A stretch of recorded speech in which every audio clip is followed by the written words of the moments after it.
Assalamualaikum warahmatullahi wabarakatuh. Di sini sedikit saya akan menjelaskan tentang metode penelitian hukum.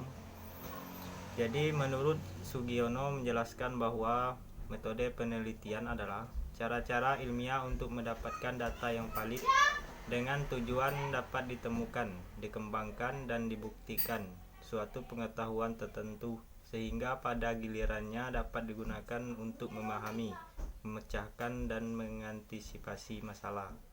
Dan ada juga menurut Sutrisno Hadi, pengertian metode penelitian adalah pelajaran yang memperbincangkan metode-metode ilmiah untuk suatu penelitian. Jadi menurut saya, metode penelitian hukum adalah suatu cara alamiah untuk memperoleh data dengan kegunaan dan tujuan tertentu. Jadi setiap penelitian yang dilakukan itu memiliki kegunaan serta tujuan tertentu. Jenis-jenis penelitian hukum. Jadi metode penelitian ini mempunyai berbagai kategori. Di antaranya ialah metode penelitian yang berdasarkan pada suatu fokus kajian, yaitu metode penelitian hukum normatif, metode penelitian hukum normatif empiris, dan metode penelitian hukum empiris. Jadi yang pertama, metode penelitian hukum normatif adalah metode penelitian hukum normatif ini juga biasa disebut dengan penelitian hukum doktriner atau juga disebut dengan penelitian perpustakaan. Dinamakan penelitian hukum doktriner sebab penelitian ini hanya ditujukan pada peraturan-peraturan tertulis, sehingga penelitian tersebut sangat erat hubungannya pada perpustakaan. Dikarenakan hukum normatif ini akan membutuhkan data-data yang bersifat sekunder pada perpustakaan. Dalam suatu penelitian hukum normatif, hukum yang tertulis dikaji pula dari berbagai aspek seperti aspek teori, filosofi, perbandingan, struktur dan komposisi, konsistensi, penjelasan umum serta penjelasan pada setiap pasal, formalitas dan kekuatan mengikatkan suatu undang-undang serta bahasa yang digunakan ialah bahasa hukum, sehingga dapat disimpulkan pada penelitian hukum normatif mempunyai cakupan yang sangat luas. Dan yang selanjutnya yaitu metode penelitian hukum normatif empiris. Metode penelitian hukum normatif empiris ini pada dasarnya ialah penggabungan antara pendekatan hukum normatif dengan adanya penambahan dari berbagai unsur-unsur empiris. Dalam metode penelitian normatif empiris ini juga mengenai implementasi ketentuan hukum normatif atau undang-undang dalam aksinya setiap peristiwa hukum tertentu yang terjadi dalam suatu masyarakat. Dalam penelitian hukum normatif empiris terdapat 3 kategori, yaitu pertama, non-judicial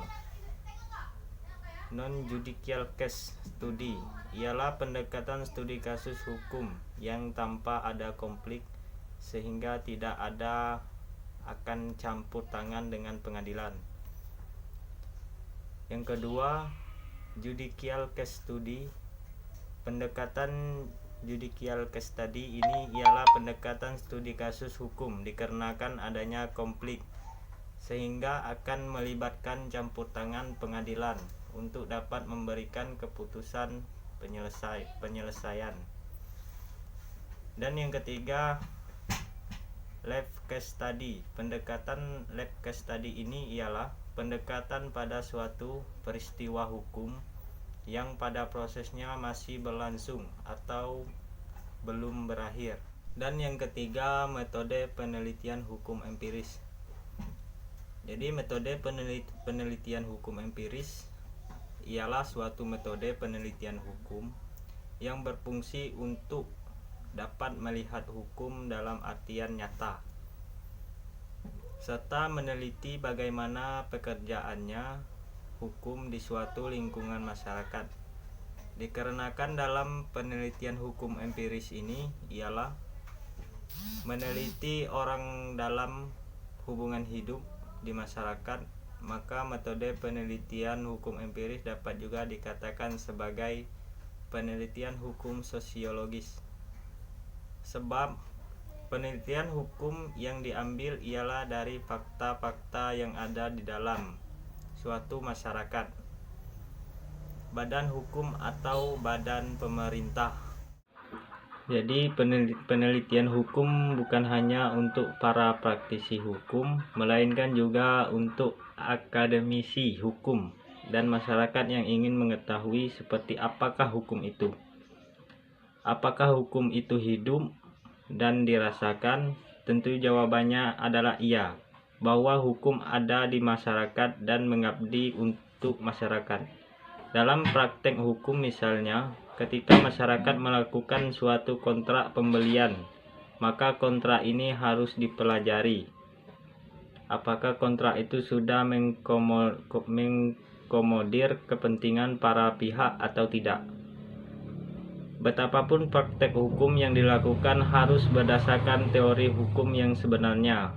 Walaupun banyak yang mengatakan bahwa praktek tidak harus sesuai dengan teori, sebenarnya anggapan tersebut sah-sah saja.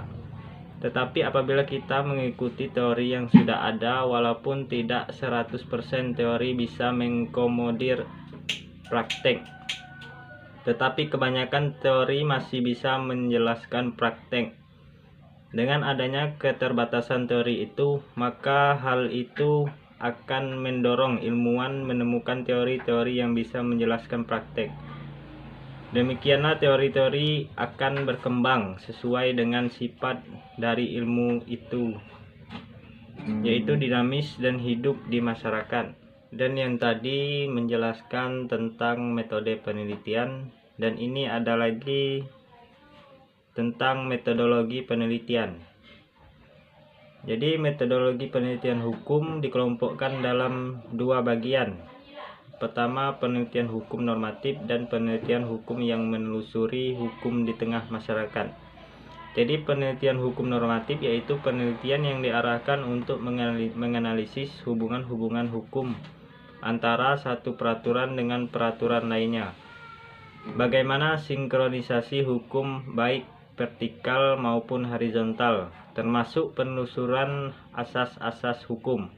Sedangkan pada penelitian yang menelusuri kenyataan hukum dalam masyarakat, objeknya adalah perjanjian penegakan hukum yang hidup di masyarakat. Jadi kesimpulannya adalah penelitian hukum normatif adalah hukum yang dikonsepsikan sebagai apa yang tertulis dalam peraturan perundang-undangan. Kegiatan penelitian ini didasarkan pada sistematika, metode, dan pemikiran tertentu yang bertujuan untuk mempelajari satu atau beberapa gejala hukum tertentu dengan jalan mengenalinya. Jadi sekian dari video saya, kurang dan lebih saya mohon maaf. Saya akhiri, wabillahi taufiq wal hidayah. Wassalamualaikum warahmatullahi wabarakatuh.